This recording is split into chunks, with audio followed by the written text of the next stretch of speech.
How to handle rejection. This is coaching from VirtForce. Rejection is your opportunity to refine your job search. Let me explain how in this video. Virtual employment is here to stay. I'm military spouse, VirtForce founder, and your remote work expert, Kimber Hill. Subscribe now to learn how you too can thrive in the virtual workforce.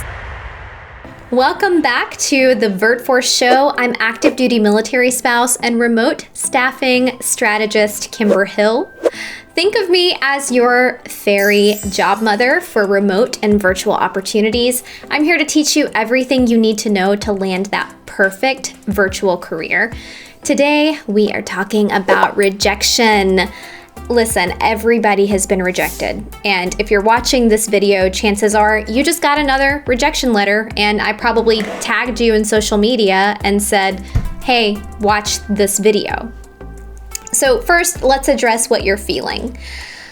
And these feelings are okay. I want you to just kind of breathe them in and release them. Your heart is probably sank a little bit. You probably had that drooping feeling right here in your chest.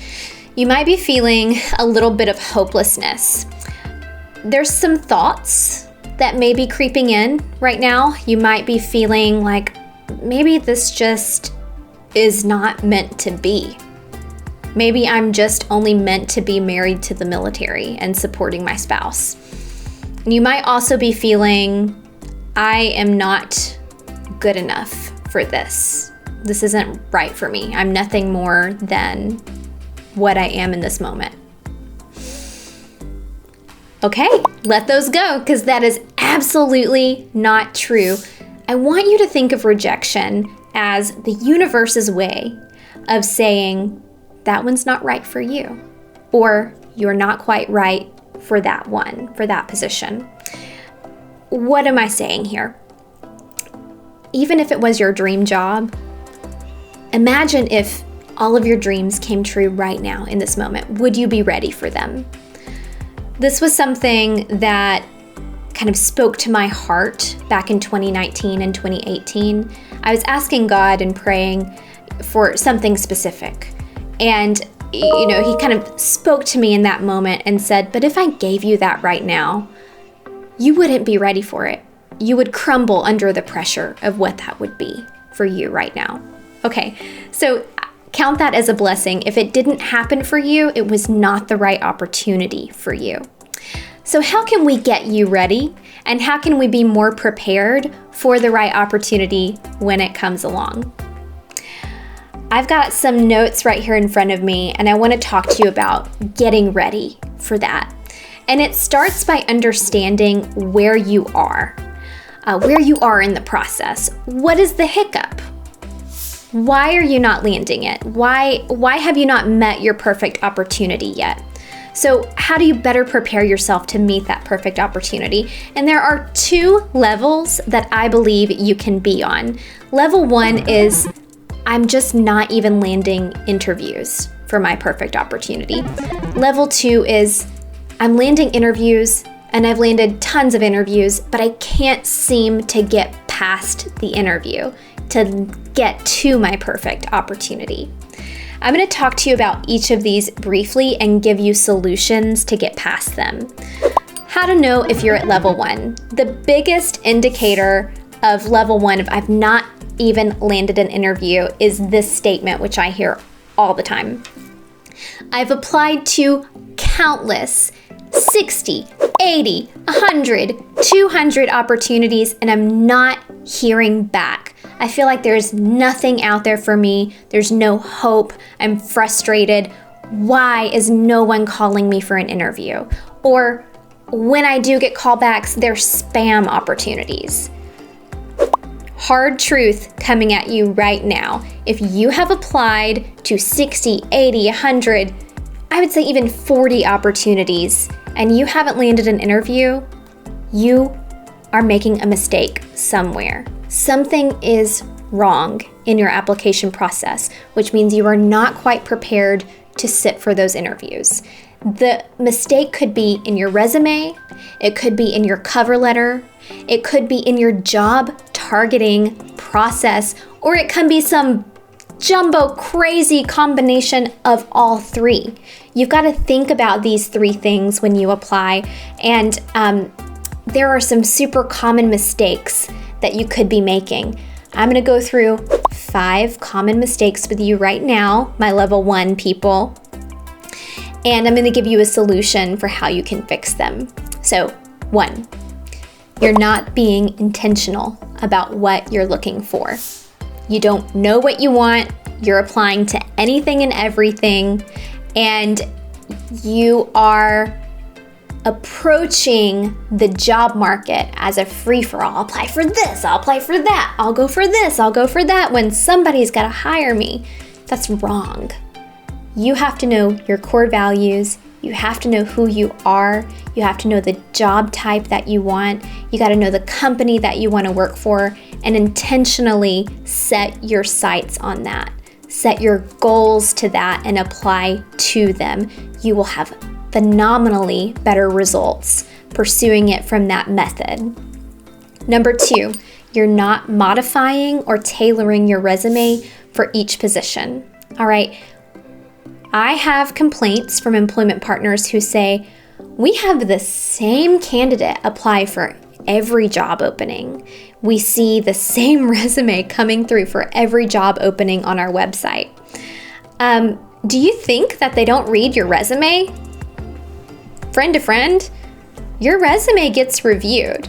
And if it is the same resume you are submitting over and over and over again to the same company for the same positions, or if it's the same resume you're sending to 60, 80, 120 people, no wonder you're not getting hired. You're not telling them why you're right for that job. You're just throwing them your information and saying, hire me. That's not how the job market works. Hiring managers want to see that you believe you're a good fit for the role, and they want to see why. And you have to use your resume as the opportunity to describe that. Number 3, you're not submitting a cover letter. I used to be guilty of this because I didn't want to take the time to write a cover letter. Then I mastered the cover letter and I found it super easy to do and an easy thing that would help me stand out above the other candidates. There's a huge percentage of candidates who don't send cover letters. There's an even larger percentage of candidates who do send cookie cutter, generic, blah, blah, blah, boring cover letters to every single job that they apply for. Sometimes it's the same cover letter for every job. They just change the job title, if they even change the job title. And what I'm trying to say here is when you write a good cover letter that shows you're paying attention, you know what job you're applying for, you're intentional about this application, whoa, like it shocks hiring managers that you took the time to do that. So don't skip that step. 4, you're not getting creative, all right? When you are describing yourself in the job application process, when you are reaching out to people on LinkedIn, when you are making connections, you've got to be asking. And you've got to be keeping your ears to the ground, and you've got to be tuned into the job market to look for opportunities from different venues and not simply going to Indeed or going to a job board and just applying for everything that you see. And number 5, you are thinking about covering more ground instead of taking a refined approach. So really this conversation is quantity over quality. All right, if you're applying to 60, 40 plus jobs, I can tell you right now you're making the quantity mistake, and we need you to scale that back to make it a goal of 5 quality jobs a week that meet all of my criteria and would be perfect for me. Be more intentional about the jobs that you're applying for, going back to number 1. All right, so how do we fix this? These are a lot of problems, a lot of mistakes could be being made here. Here's where I'm going to point you to resources that are going to solve my level 1 oneers, my level oneers, your problems. So first, Rocket Remote. It's VirtForce's online school. It is free for military spouses. It's where you can go to fix your resume, fix your cover letter, fix your LinkedIn, and learn LinkedIn strategy. Resume Bootcamp is about 10 hours of resume and cover letter coaching.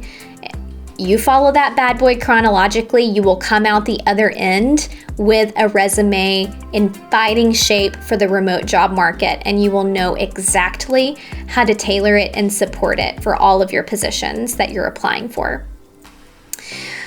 Another thing that we do in Rocket Remote is we do critiques. All right, I'm not just gonna throw you into the course and leave you hanging there. If you go through that course and write a resume and write a cover letter after completing the course, I will give you live critiques.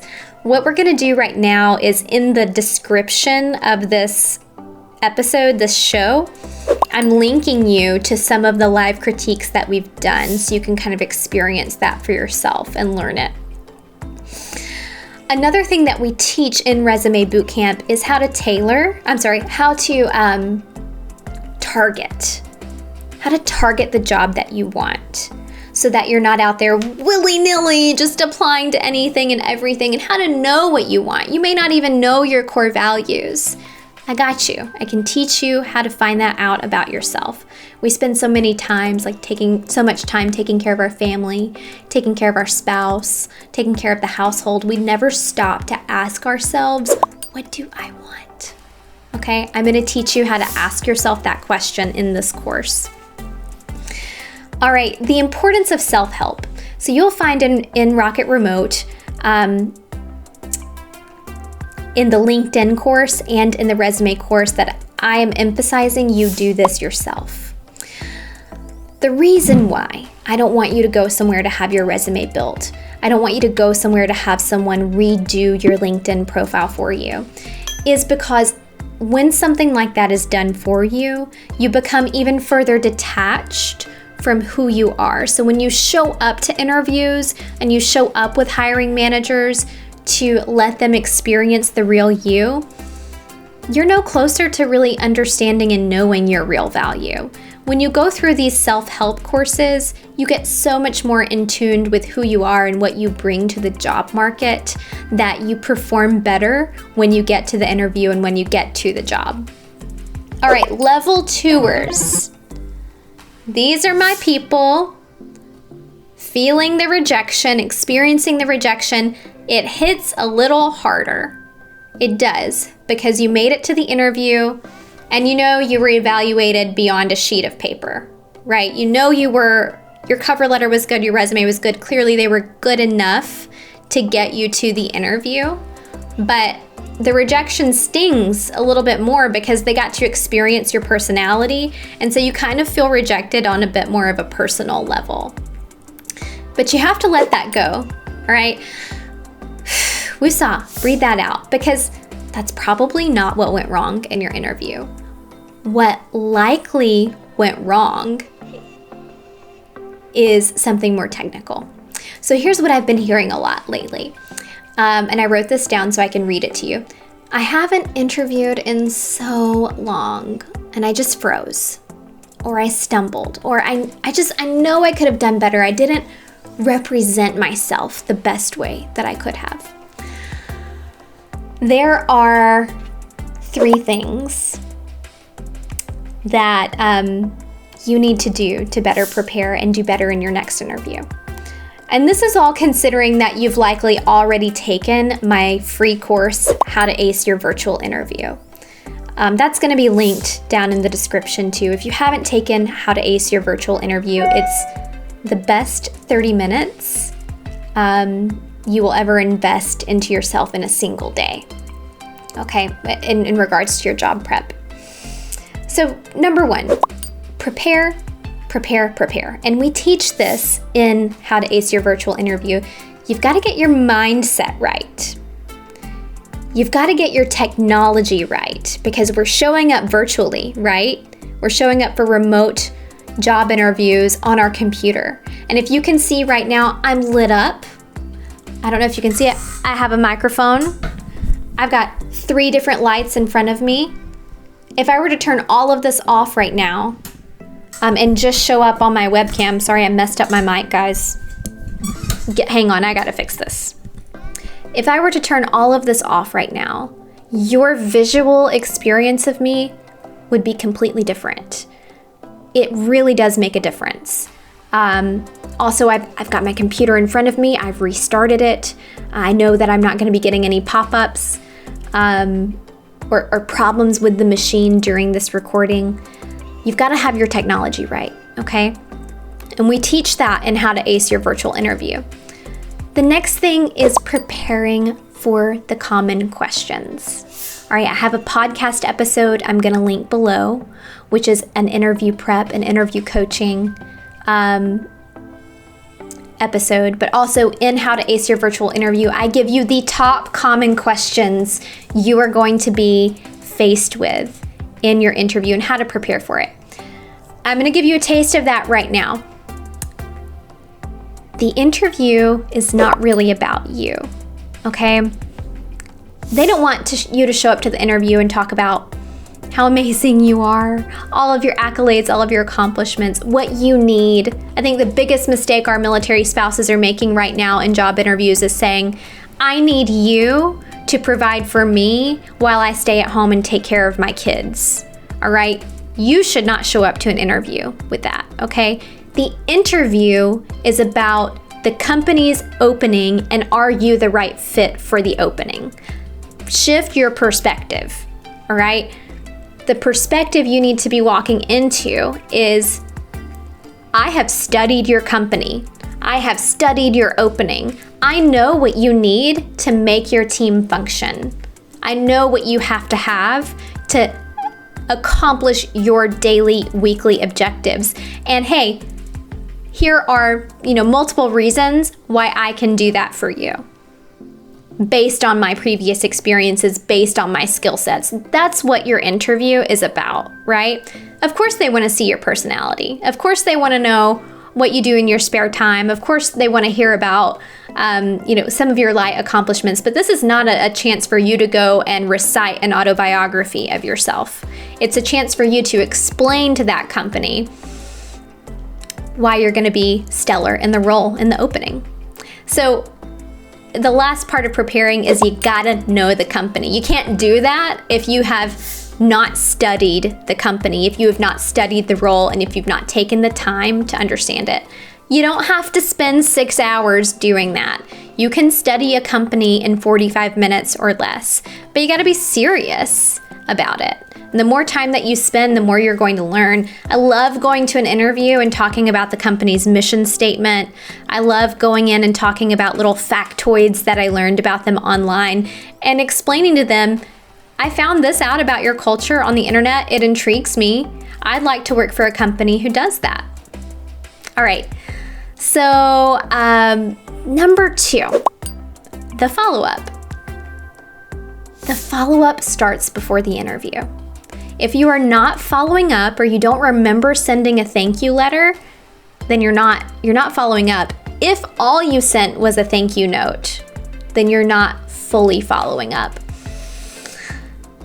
I explain all of this in my episode, The Art of the Follow-Up. That is about a 10-minute training on how you should follow up. And the truth of the matter is that the follow-up starts, sorry, I have an itch on my face. The follow-up starts before the interview ever happens, honey. Isn't that cool? I bet no one ever told you that before. So let me just suffice the follow-up to say, you gotta go watch my video, The Art of the Follow-Up, to make sure that you're doing it correctly. And if you're not following up, you're missing a crucial component of your interview process. Number 3, asking. There are 3 asks that you can make after an interview. I don't recommend asking for all 3. I recommend picking 1, maybe 2, and making the ask on those. Okay, there are 3 asks that you can make after your follow-up. And this is typically after you've been rejected, okay? Or near the point where you're not sure if you're moving on to the next. And I don't recommend that you ask all three. If you ask all three, you're gonna overwhelm, you're gonna seem like more work than you're worth, right? That's probably the wrong way to phrase it, but the HR manager is gonna look at it and say, this is a lot of work for me, I'll do this later, and then forget about it, right? And we need to make it as easy as possible to get our asks responded to. So the asks: A, you can ask for another interview. B, you can ask for feedback. And C, you can ask if you could apply again. Okay, asking for another interview or another chance. I recommend this only if you believe that there was something that inhibited you from performing in your interview. For example, my grandmother passed away, and I think it's very okay for you to be transparent with the HR manager and say, I came to the interview during a personal crisis, and I don't believe I performed my best during the interview because I was preoccupied with my personal crisis. Don't fillet your family details. Don't fillet your personal crisis. Just say, I was going through a personal issue and I would like the opportunity to re-interview if you have the bandwidth to interview me again. You may not get a yes here, so don't get your feelings hurt if you don't get a yes, because it may just come down to, we're sorry, we went ahead and moved forward with a different candidate, okay? For example, I had a candidate come to an interview in early 2020 sick with COVID. She should have just rescheduled because her interview was terrible. It was so awful, and I felt awful for her because I could tell she was miserable and her mind was just very foggy. She did email me immediately after, and she said, before you make any decisions on this interview, I would like to ask for another one because clearly I was not at my best today. So that's an example of how that can work. B, ask for feedback. So if you do get rejected, it's absolutely okay for you to ask for feedback. Some companies won't give it to you for liability purposes. Some companies don't have the time to give it to you. So when that happens and you do get it, sometimes it's very, very vague and you have to read between the lines. So examples of feedback may be, we're just going with a candidate that has more experience. That can mean that your experience was not as tailored and specific as they needed it to be. It could also mean that you didn't meet the professional criteria for the role. That's generally the most vague response that you're going to get. And in that case, just look at it as, this wasn't the right opportunity for me. Okay, there's gonna be another one. This one was not it. Pack your bags and move on. And C, ask when you can apply again. So this is common when there is a test or an aptitude assessment in place where they said, right now, you're not the right fit. Right now, you don't have enough experience, or as of right now, you made a 70 on this aptitude test. We need you to make a 75 or higher to pass. In which case you can say, thank you, I am confident that I can pass if I have the opportunity to take the test again, or if I have the opportunity to apply again. When can that happen? Okay, so what you're doing there is setting a standard that they should expect to see your application again. When you apply again and pass, remember, you're gonna have to do, the prep work to make sure when you apply again, you're better than the first time you applied. You're more prepared than the first time you applied. But they see tenacity and they see dedication to the position, not someone just beating at the door until somebody finally answers the door. Okay, so that is my solution for my level 2ers. So wrapping up level 2 again, make sure you're prepared. Make sure you're watching the How to Ace Your Virtual Interview course. Make sure you've watched the Art of the Follow-Up and you know how to follow up. And finally, think about those 3 asks that you can be making and which would be appropriate for you. Remember, don't ask them all at one time or all for one position. This has been rejection coaching from VirtForce and your fairy job mother at VirtForce. I'll catch you in the next episode.